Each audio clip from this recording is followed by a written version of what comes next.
왜 이렇게 짜증내냐고요? 뉴스를 보니까 막 짜증이 막 오더라고요. 최근 엠번방 사건을 통하여서 사람들은 얼마나 패역한지, 왜 이렇게 악한지, 여러분 어떠세요? 왜 이렇게 하나님께서 만드신 이 아름다운 세상에 죄인들은 일이 많을까요? 누가 죄인일까요? 그래서 오늘 준비했습니다. 우리 로마서를 통하여서 누가 죄인이며 이 죄인을 어떻게 구원하셨는지 우리 로마서 성경 속으로 고고. 누가 죄인이냐? 로마서 1장은 하나님을 마음에 두기를 거부하는 자들, 하나님의 진리를 거짓으로 바꾸어 우상 숭배하는 자들, 모든 추악함과 시기와 질투와 다툼을 행하는 자들, 이런 사람들이 죄인이라고 말하고 있거든요. 그런데 로마서 2장에 보니까 어떤 사람이냐? 하나님을 믿는다라고 말하지만 말로만 하나님을 믿고 마음속으로는 하나님을 거부하는 자들, 이런 사람들이 바로 죄인인 것이죠.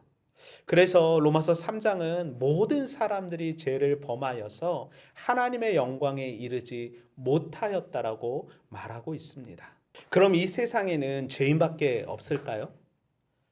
로마서 4장은 율법과 행위가 아니라 믿음으로 아브라함이 의로 여김을 받았다라고 기록하고 있습니다. 불법이 사함을 받고 죄가 가리움을 받은 자가 복이 있다라고 말하는데요. 그러면 믿음으로 의롭게 받은 사람은 어떻게 살아가야 될까요? 로마서 5장 1절을 한번 읽어보겠습니다. 그러므로 우리가 믿음으로 의롭다 하심을 받았으니 우리 주 예수 그리스도로 말미암아 하나님과 화평을 누리자. 맞아요. 화평을 누리는 것. 그러면 환난이 생기면 어떻게 해야 될까요? 환인연소. 환난은 인내를, 인내는 연단을, 연단은 소망을 이루게 함이라.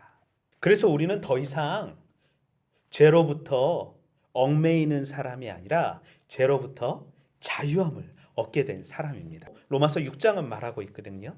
이제 누구의 종이 됐냐? 의의 종이 되었다라고. 죄의 싹은 사망이요, 하나님의 은사는 우리 주 예수 그리스도 안에 있는 영생이라.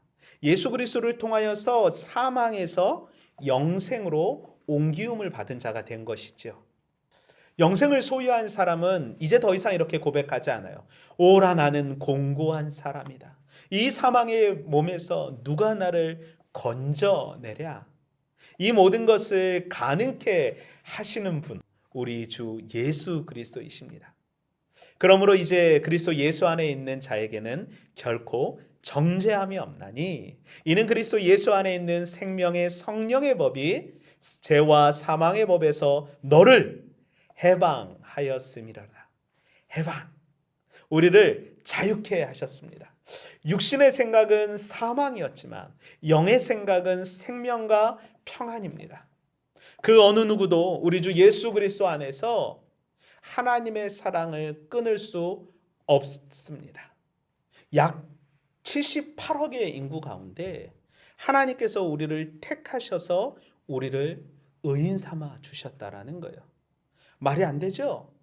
불공평하다고요?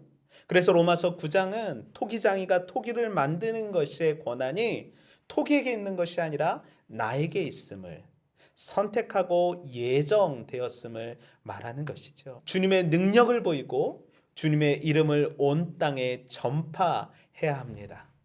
퀴즈. 그럼 믿음은 어디서 나는 것일까요? 보는 것일까요? 듣는 것일까요? 다 아시죠? 믿음은 들음에서 나고 들음은 그리스도의 말씀이라고 성경은 기록합니다. 주의 이름을 부를 때 구원이 임하게 될 줄 믿습니다. 하나님의 은혜와 부르심에는 후회함이 없습니다. 이것이 은혜 아니겠습니까? 은혜로 택하심에 따라 우리가 이 세상에 남겨진 이세의 구루터기가 되어지는 것이고 남겨진 자가 되어지는 것입니다. 그렇다면 남은 자의 삶은 어떤 삶일까요? 너희는 이 세대를 본받지 말고 오직 마음을 새롭게 함으로 변화를 받아 하나님의 선하시고 기뻐하시고 온전하신 뜻이 무엇인지 분별하도록 하라. 세대를 본받는 것이 아니라 하나님의 말씀으로 변화를 받아 세은 사람들과 더불어 화목을 누리는 것이고 선으로 악을 이기는 것입니다. 그래서 사랑의 빛 외에는 아무에게도 빚을 지지 않는 것이고요. 율법을 다 이루기 위해 사랑하는 자로 살아가는 것이죠. 어둠의 일을 벗고 빛의 갑옷을 입기를 소망합니다. 살아도 주를 위해, 죽어도 주를 위해 그리스도를 본받아 서로 뜻을 합하여 한 마음과 한 입으로 우리 주 예수 그리스도께 영광 돌리는 삶을 사는 것입니다. 찬송하며 즐거워하는 것이죠. 그럴 때 평강의 하나님께서 사단을 너희 발 아래 상하게 하시겠다라고 말씀하십니다. 하나님께서 죄인된 우리를 의인으로 바꾸어 주셨습니다. 70억 넘는 인구 가운데 콕 집어 너란다. 너가 죄인이 아니라 의인이란다. 하나님의 말씀을 사모하여 남은 자 된 여러분들에게 하나님의 은혜와 평강이 가득하길 소망합니다. 어떠셨어요? 로마서 어렵지 않아요?